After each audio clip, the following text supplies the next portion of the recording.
حظ وطاقة برج الجدي. نبدأ بسم الله والصلاة على سيدنا محمد عليه أفضل الصلاة والسلام. برج الجدي عندك طاقة حسد قوية جدا من ناس مقربة ليك في محيط أسرتك وفي محيط حياتك، لكن حاقدين عليك يا برج الجدي، احذر منهم وحصن نفسك دايما.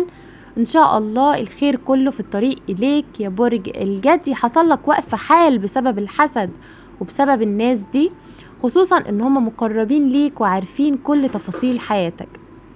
امور حصلت في حياتك ملكش يد فيها، كنت عايز تغيرها لكن ما باليد حيلة يا برج الجدي. استسلمت للامر الواقع، وان شاء الله ربنا هيعوضك عن كل شيء حصل غصب عنك. في غشاوة هتتشال من على عيونك يا برج الجدي، هتصحح لك امور كتير وهتصحح لك طريقة تعاملك مع ناس كتيرة جدا. هتبقى ازاي الفترة اللي جاية؟ وجدت نفسك واقع في مشاكل بسبب اشخاص ملهمش تفكير غير في نفسهم وبس، اشخاص انانية وقعتك في المشاكل وسابتك لوحدك يا برج الجدي. في هموم هتنزاح من حياتك بإذن الله الفترة اللي جاية، عندك تعويضات بإذن الله. انفراجة لبرج الجدي هتنور حياته من بعد تعب. في شخص رحل من حياتك يا برج الجدي، هيحصل بينك وبينه اتصالات، الشخص ده هيرجع لحياتك تاني، عنده طاقة ندم وعتاب ولوم هيحصل بينكم. انت بتحب الشخص ده ومتمسك بيه لأبعد الحدود، وهترجع علاقتكم اكبر من الاول او متينة اكتر من الاول. في استقرار هيدخل حياتك يا برج الجدي، ابشر بإذن الله والله اعلى واعلم. انا شايفة ان على الصعيد العملي لبرج الجدي اخذ حق، في حقوق رجعالك يا برج الجدي، هتسترد حقوقك وهتنتصر في مجال الوظيفة بإذن الله. منتظر ترقية وتقدير من رؤسائك بعد ظلم تعرضت له. في شخص هيبادر ويعبر لك عن مشاعره يا برج الجدي.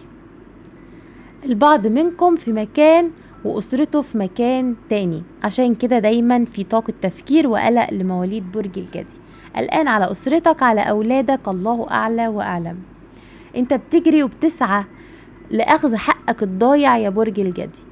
مواليد برج الجدي عندكم حقوق ضاعت منكم وانتوا بتسعوا لاسترجاعها مرة أخرى. الشهر القادم بإذن الله شهر 8 عندكم انفراجة مالية كبيرة جدا هتسعد قلبك وهتسعد بيها كل اللي حواليك.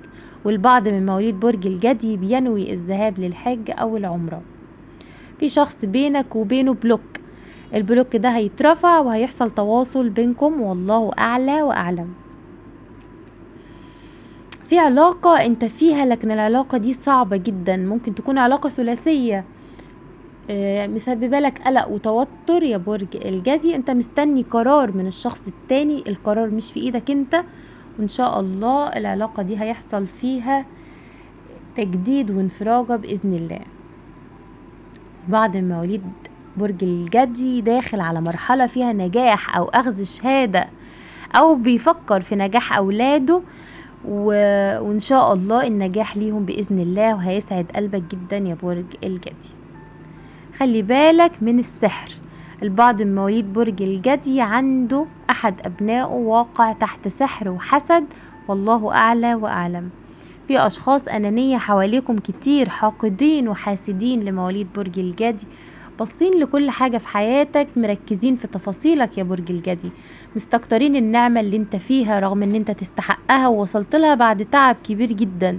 الأشخاص دي خلي بالك منهم ومن عينيهم، دايما حصن نفسك يا برج الجدي، لأن عندك طاقة حسد، في أول الطاقة حسد وفي آخرها حسد، فركز وخلي بالك وحصن نفسك. التزم بالأذكار دايما وربنا هو الحفيظ بإذن الله والله أعلى وأعلم. ربنا يحفظك من عيونهم بإذن الله يا مواليد برج الجدي.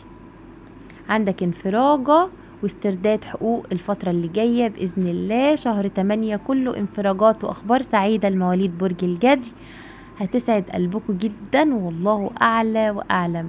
هتبدأ تحس ان وقف الحال اللي انت مريت بيه الفترة اللي فاتت بدأ ينزاح من حياتك والدنيا بدأت تتيسر بإذن الله تعالى. لو وصلت معايا لحد هنا مواليد برج الجدي ما تنسوش اللايك والاشتراك، واسيبكم في رعاية الله وحفظه.